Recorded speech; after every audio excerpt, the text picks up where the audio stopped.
Et puisqu'on parle de cette conférence, notre correspondant Hani Farag était sur place. Il nous a rapporté quelques interviews pour enrichir donc vos informations concernant cet événement. Et le premier concerne la directrice du département de gestion des programmes à l'OMS, l'Organisation mondiale de la santé. Il s'agit de Madame Rana Hajé. Tout de suite, les détails dans cette interview.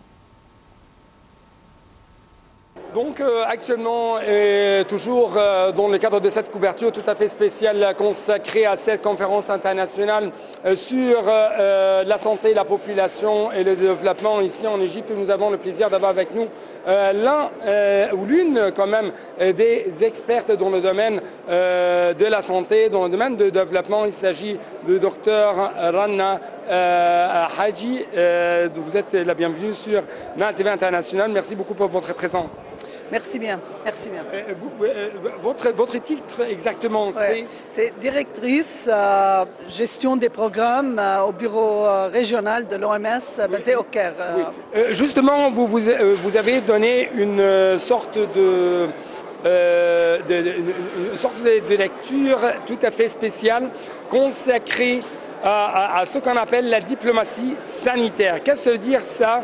Et notamment que vous avez bien sûr participé à ce panel qui était basé sur le titre la diplomatie sanitaire dans le temps de l'instabilité, dans le temps de l'incertitude. Oui, la session a parlé de la diplomatie sanitaire. Diplomatie sanitaire a comme but principal de protéger la santé des populations à travers les frontières des nations et aussi à protéger, aussi faire la promotion du bien-être des populations.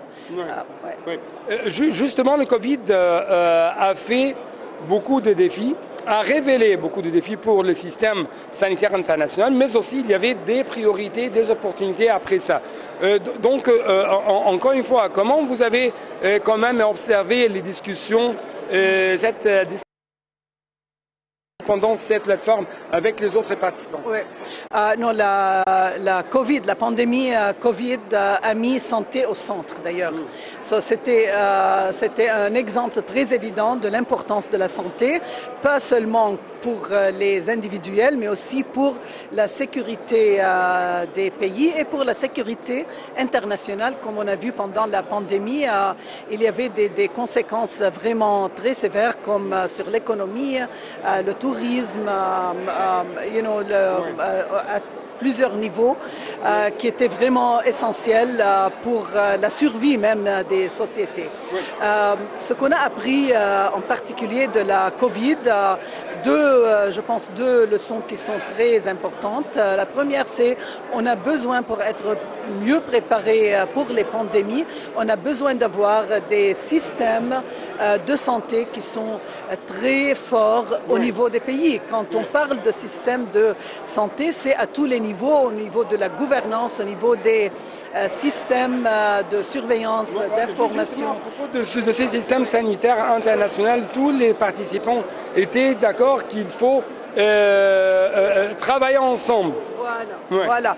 Comme c'est le but de la diplomatie en général, c'est de protéger la paix mondiale, si on peut utiliser ça.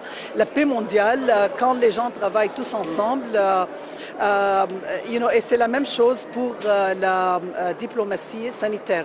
Si on ne travaille pas ensemble, on ne peut pas partager l'information, on ne peut partager les interventions qui peuvent sauver plusieurs millions de vies, comme on a vu pendant la pandémie. Mais pour faire ça, on a besoin d'ailleurs de mécanismes.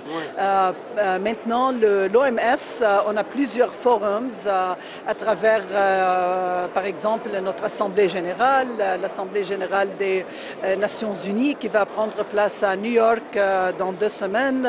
On a plusieurs forums où on peut développer comme ensemble, pays ensemble, des policies, comme on appelle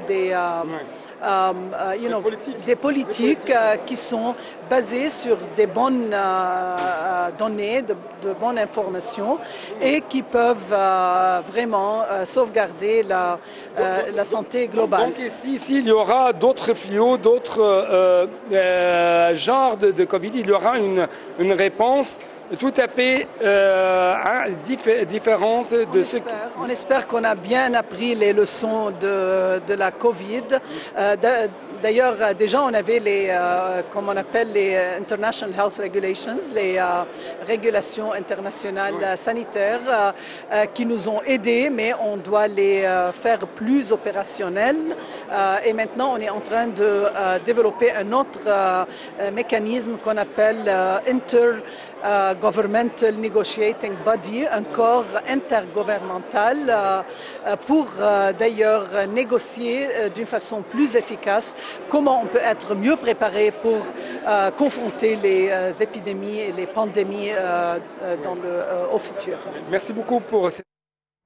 Oui, merci Hani. Et nous poursuivons, chers téléspectateurs, également avec une autre interview, toujours pour couvrir les activités de la Conférence mondiale de la population, la santé et le développement.